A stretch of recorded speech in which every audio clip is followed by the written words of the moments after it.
Morning students, we were reading the chapter The Last Lesson.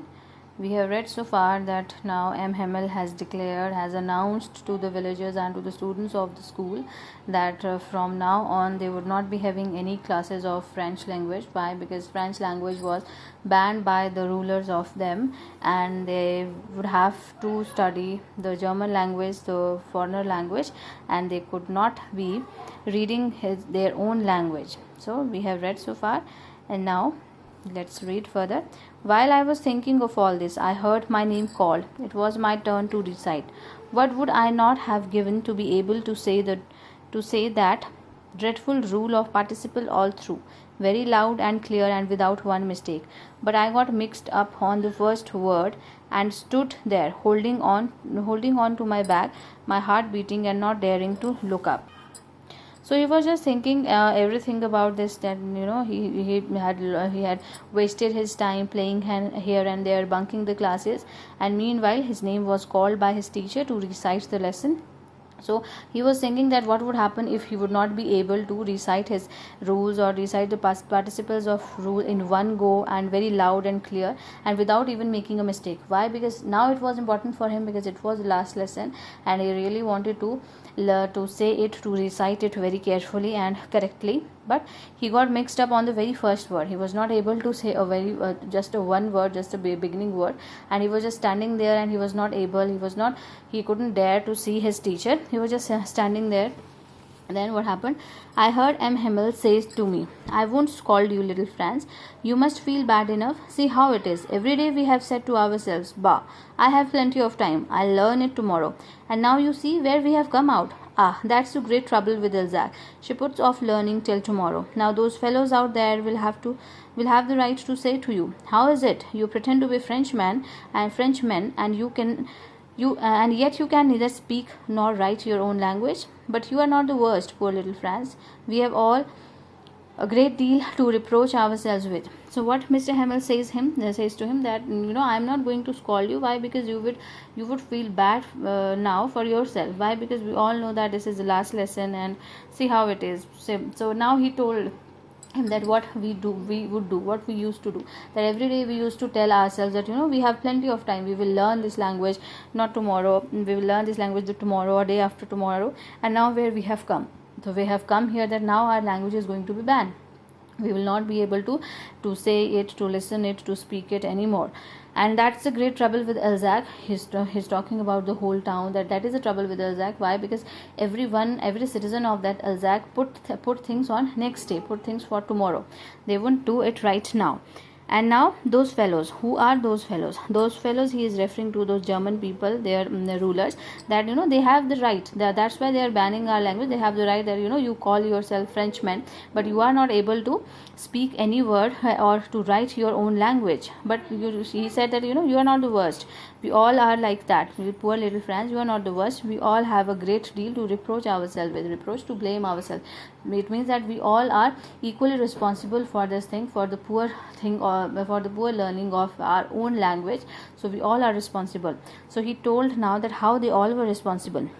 Your parents were not anxious enough to have you learn, and they preferred to put you to work on a farm or at mills so as to have a little more money. And I have been to blame also. Have I not often sent you to water my flowers instead of learning your lessons? And when I wanted to go fishing, did I not just give you a holiday? So now he said that your parents were not anxious enough to send you to the school regularly and to make you learn the lessons of this language. They have preferred you to put to work. It means that they have preferred you to indulge you in their household works or their other works so that they can earn more money. They are not even bothered about your studies or about your learning. So that they were also responsible. And then said, not only your parents, I would also be responsible. Why? Because I have sent you for many times to flower my garden, and when I have to go for fishing, I just give you people holidays. So we all are responsible for such kind of learning, such poor learning of our own language. Then here these two paragraphs, actually this is a realization of these people. They think that they had not learnt their language enough so that they could be proud to say that yes, they are Frenchmen. They all are in regret. They all are very much sad and that's why they are just somewhere finding faults with their learning, finding faults with them. They are somehow placing themselves responsible for not learning their language good. Why? Because now their language has been snatched and they could not be able to have their language with them anymore. So then from one thing to another, M. Hamel went on to talk of the French language, saying that it was the most beautiful language in the world, the clearest, the most logical, that we must guard it among us and never forget it, because when a people are enslaved, as long as they hold fast to their language, it is as if they had the key to the prison. So these lines here, because when people are enslaved, as long as they hold fast on their language, this is as if they had key. These lines are very important. Sometimes a question is asked, a long question is also asked on these lines. Then he opened a grammar and read us our lesson. I was amazed to see how well I understood it. All he said seemed so easy, so easy. I think too that I had never listened so carefully, and that he had never explained everything with so much patience. So what happened?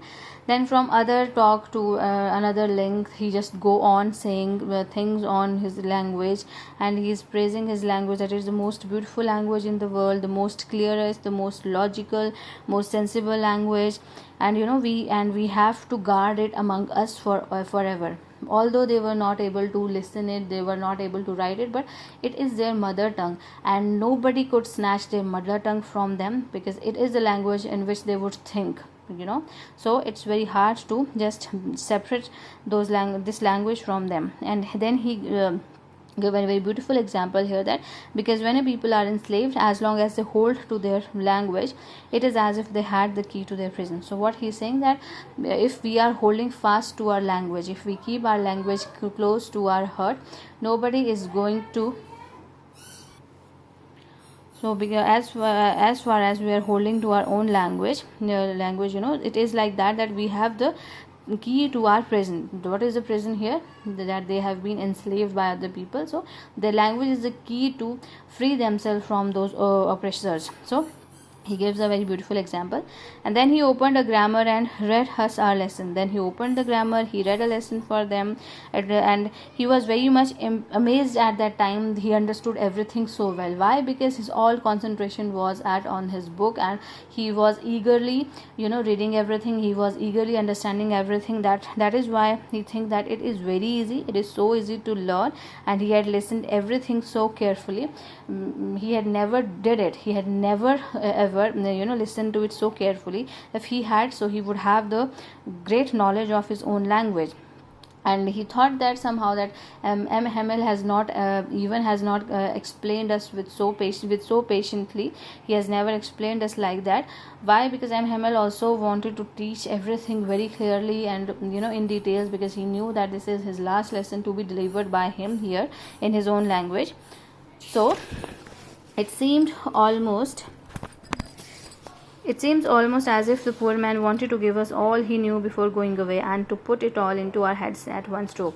And the way M. Hamel was giving details to the lesson and making them understand, it looks as if he is going to pour down every knowledge he had to those people, so that they can understand it, and so that they can have this language in their head for always. So he is doing this in just one stroke, in this just one lesson. He really wanted them to learn it for ever. After the grammar, we had a lesson in writing. That day M. Hamel had new copies for us, written in a beautiful round hand, France Elzac, France Elzac. They looked like little flags floating everywhere in the schoolroom, hung from the rod at the top of our desks. You ought to have seen how everyone set to work, and how quiet it was. The only sound was the scratching of the pens over the paper. Once some beetles flew in, but nobody paid any attention to them, not even the littlest one, who worked right on tracing their fish hooks, and if that was French too. On the roof the pigeons cooed very low, and I thought to myself, will they make them sing in German, even the pigeons? So now, next, when they read the lesson, then now they have after grammar lesson, they have something to writing, and M. Hamel had brought new copies on the top of it, and top of it has written Alsace, France, Alsace, France, in a very beautiful language, beautiful right hand. So and it was floating everywhere, so hung from the right at the top of the art desk. So flags were floating, flags were hung on every desk, and they were floating in the air, and it was very serene look at that time, and it was, everything was quiet. Why? Because everybody was busy in writing everything. They were busy writing Zach and Franz, and he saw that there was no sound, no movement in the whole class except the scratching of the pens over the paper. They were all writing everything, and there were beetles were flying there in the room, but nobody was paying attention towards them. They were just busy tracing their fish hook, as it was French. They were busy doing their own work. So that is done till here. Read it here, read it carefully.